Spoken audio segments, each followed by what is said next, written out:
My prediction for the upcoming Test series against Sri Lanka, England will win handsomely, 2-0, and Jimmy Anderson will take 12 wickets to be the leading wicket taker in the whole thing.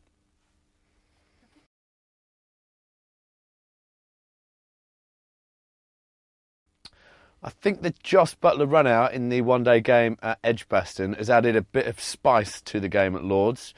However, I think that'll all be forgotten once the game gets going, and England are doing well and winning the game. If Sri Lanka are on top, then it will resurface, but I don't think it will.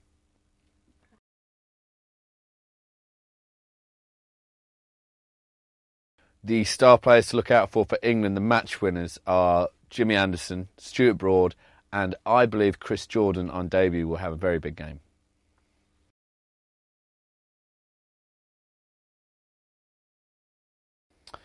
Sri Lanka's major players, even in England, are their batsmen. Mahela Jayawadena and Sangakkara. They're the guys who you need to look out for. I think their spin bowlers will be negated by the early season conditions in England. So I don't think they'll be much of a threat.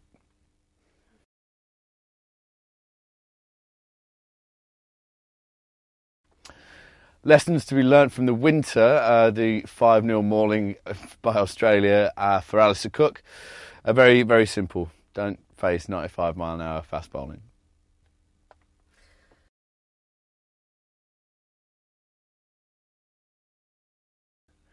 I think cricket has this very weird moral high ground that it lives on. It claims to be a gentleman's sport, and everyone complains about people kicking off, about the mankading incident in the one-day game, but at the end of the day, people haven't been walking when they nick it for years, and people appeal for catches they know aren't out, so the whole game's gone to pot, basically.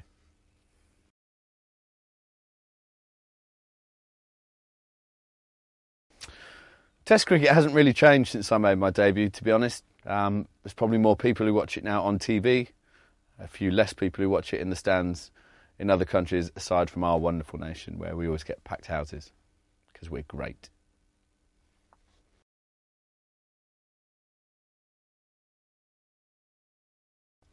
Luis Suarez will be on the back pages this weekend ahead of Angelo Matthews because Angelo Matthews will have a torrid game at Lord's due to the late swing of Jimmy Anderson, and Luis Suarez will score a hat-trick in an ultimately disappointing campaign for his team because England win the World Cup.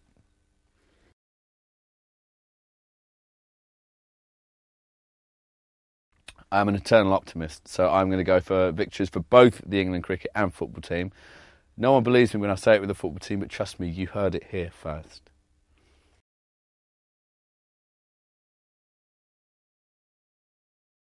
If I had to choose one England manager to play for this summer, it'd definitely be trying to make a boyhood dream come true and playing football, so it'd be Roy Hodgson.